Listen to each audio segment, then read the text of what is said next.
এই মাঠে আমি একবার গোল করে ঘুরবো, স্বপ্নকে দেব হাতছানি আর চলে যাব ভবিষ্যতে। হ্যাঁ, চলে এসেছি দুবাই সিটি।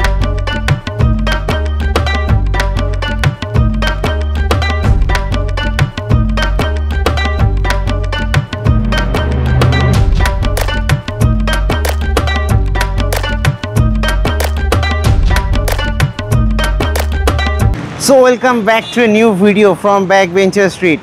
আমি কিন্তু এখন আছি কলকাতার সেক্টর 5-এ, আর সেক্টর 5 থেকে কিন্তু আমি পায়ে হাঁটার দূরত্বে এগিয়ে চলেছি আইবি ব্লকের দিকে, অর্থাৎ সেক্টর 3-তে।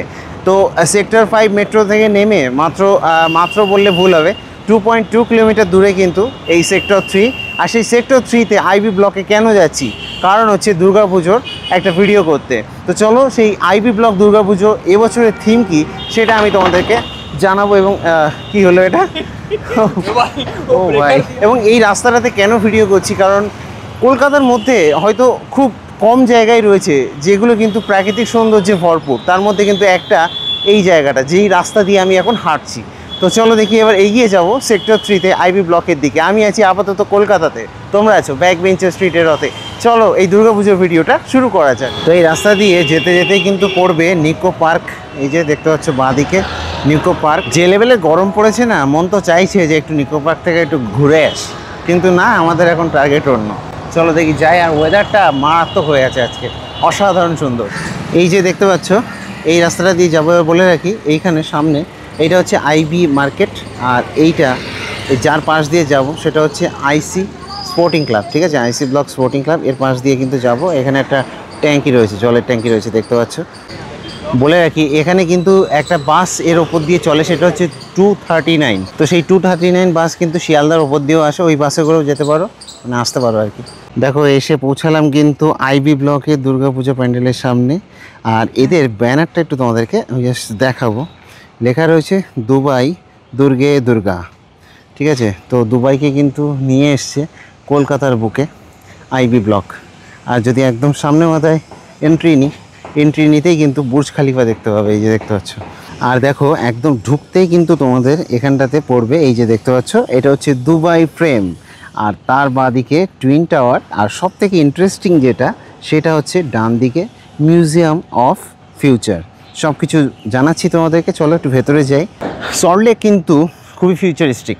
সল্টলেক সিটিটাকে যদি দেখো তাহলে কিন্তু দারুণভাবে এটা কিন্তু ফিউচারিস্টিক। এবং এখানে এই গ্রাউন্ডে আইবি ব্লকে প্রত্যেক বছরের পুজো প্যান্ডেলগুলোর মধ্যেও থাকে মানে ভবিষ্যতের ছোঁয়া। তার মধ্যে সবথেকে বড় ব্যাপার হচ্ছে মিউজিয়াম অফ ফিউচার, সেটা কিন্তু তৈরি হতে চলেছে, যেটা কিনা দুবাইতে রয়েছে। এই মিউজিয়ামটা বলে রাখি যে ভবিষ্যৎ কেমন হতে পারে সেই সব কিছু কিন্তু ওই মিউজিয়ামের মধ্যে গেলে তোমরা দেখতে পাবে, মানে দুবাইতে। যদিও আমাদের সেটা কল্পনার বাইরে, কারণ ওটা হচ্ছে বড় লোকেদের জায়গা, অনেক টাকা পয়সার জায়গা।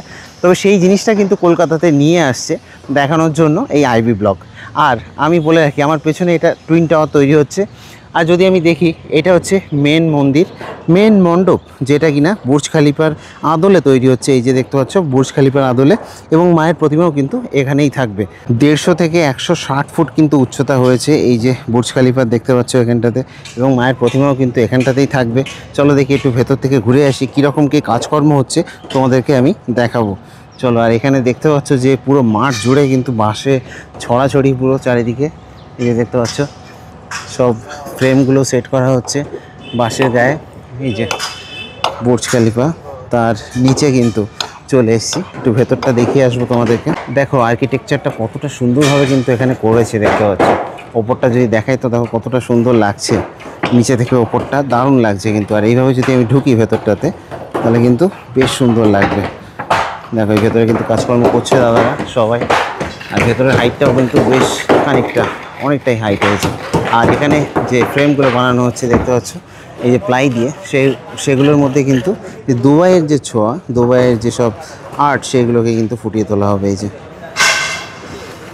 সব মিলিয়ে কিন্তু কাজকর্ম ফুল দমে চলছে।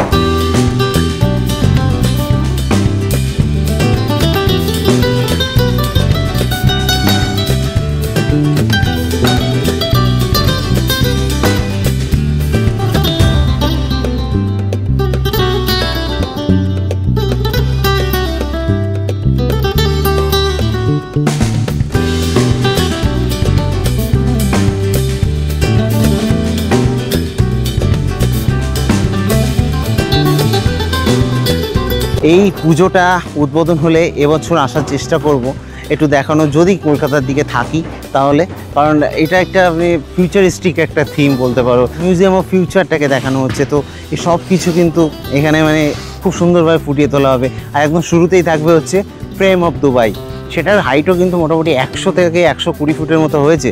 এই যে আমার পেছনে যেটা রয়েছে এটার হাইট। আর এই যে দেখতে পাচ্ছ মিউজিয়াম অফ ফিউচার, এটা কিন্তু তৈরি হচ্ছে এখানটাতে দেখতে পাচ্ছ। এটা কিন্তু একটা অর্ধচন্দ্রাকার একটা মিউজিয়াম, যেটা কিনা দুবাইতে রয়েছে, সেই জিনিসটাই কিন্তু এখানে ফুটিয়ে তোলা হবে। এই যে মোটামুটিভাবে এটা কিন্তু 60 ফুটের মতো এর হাইটটা হবে, যেটা এখনও অবধি দেখা যাচ্ছে। এবং এর যে চওড়াটা এটা কিন্তু 100 ফুটেরও বেশি আছে দেখতে পাচ্ছ এখানটাতে।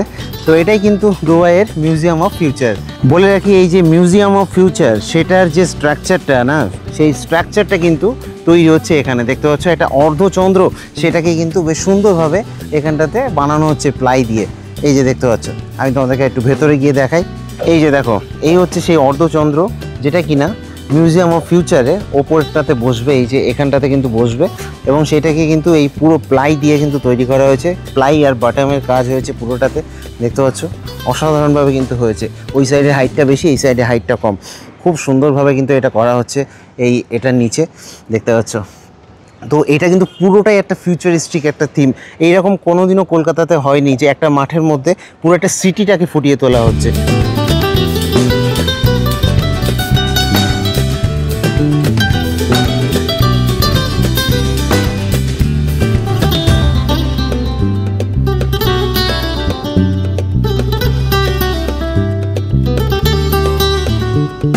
দেখো এই মিউজিয়াম অফ ফিউচারটাকে একদম মেঘের মধ্যে দিয়ে কতটা সুন্দর লাগছে দেখো। আর ওই যে অর্ধচন্দ্রটার ওখানে রয়েছে, ওটাকে কিন্তু এখানে সেট করা হবে এর ওপরটাতে, এবং বেশ সুন্দর লাগবে কিন্তু। এই যে দেখতে পাচ্ছ এখানটাতে, এবং তার সাথে লাইটিং সব মিলিয়ে মারাত্মক সুন্দর লাগবে। আর এখান থেকেই কিন্তু মোটামুটি তোমাদের যে লাইটিংগুলো শুরু হয়ে যাবে। আর মা দুর্গা কিন্তু থাকবেন ওই বুর্জ খলিফাতে। তো এখানটাতে বাইরে বিভিন্ন রকমভাবে কিন্তু ফাইবার টাইবার দিয়ে কাজকর্ম হবে দেখতে পাচ্ছ। আর ভেতরে কিন্তু প্রতিমা থাকবে একদম স্টেজে, এই যে স্টেজ বানানো হয়েছে ভেতরে দেখতে পাচ্ছ, দাদারাও কাজকর্ম করছেন। এবং বৃষ্টি পড়ছে টুকটুক করে, তাই এখন কাজকর্ম আপাতত বন্ধ দেখতে পাচ্ছ। আর মেঘের মধ্যে অসাধারণ লাগছে কিন্তু, পুরো আইবি ব্লকটাকেই কিন্তু মারাত্মক সুন্দর লাগছে।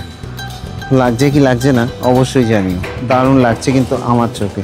ঝিরঝির করে ঝরছে বৃষ্টি, আর আমি এখন আছি দুবাই সিটি দেখতে পাচ্ছ, কত সুন্দর লাগছে কিন্তু এখানটাতে। এই বৃষ্টির মধ্যে যে ঝিরঝির ঝিরঝির করে বৃষ্টি পড়ছে, এই চশমাতে দেখতে পাবে তোমরা। তো এবার ব্যাপার হচ্ছে যে বলে রাখি, এই যে বুর্জ খলিফাটা হচ্ছে, যেখানে কিনা মায়ের মণ্ডপ এবং যে প্রতিমা থাকবে, তো সেই বুর্জ খলিফা কিন্তু হবে বাইরে ফাইবার গ্লাসের কাজ, ঠিক আছে।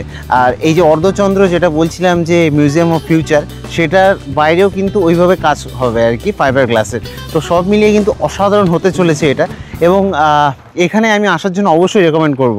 তবে আসতে গেলে বেস্ট হয় আমার মতে যে মেট্রো করে আসো। মেট্রো করে আসলে তোমরা বেটার আসতে পারবে। সেক্টর 5 নামতে হবে তোমাদেরকে। এছাড়া বিধাননগর থেকে অটোও ছাড়ে, আর বাসে করে তো আমি বললামই যে বাসটা আসে আর কি 239, তো সেটা করেও আসতে পারো। তো এই আর কি টুকটাক মোটামুটি ইনফরমেশান ছিল। এছাড়া অন্যান্য দিকের ভিডিও আসছে, গাইডলাইনে ভিডিও প্রচুর দেওয়া হয়ে গেছে এবং ভবিষ্যতেও আরও আসবে। তো সেই সব কিছু অবশ্যই দেখতে থেকো। আর ঘোরার ভিডিওগুলো অবশ্যই অ্যাডভেঞ্চার উইথ দিব্যজ্যোতি চ্যানেলে দেখে নিও। তো আমি দিব্যজ্যোতি ব্যাকবেঞ্চার স্ট্রিট থেকে আপাতত সাইন আপ জানাচ্ছি, এই কলকাতা থেকে, এই আইবি ব্লক থেকে, সল্টলেক থেকে। চলো, ভালো থাকবে, টাটা।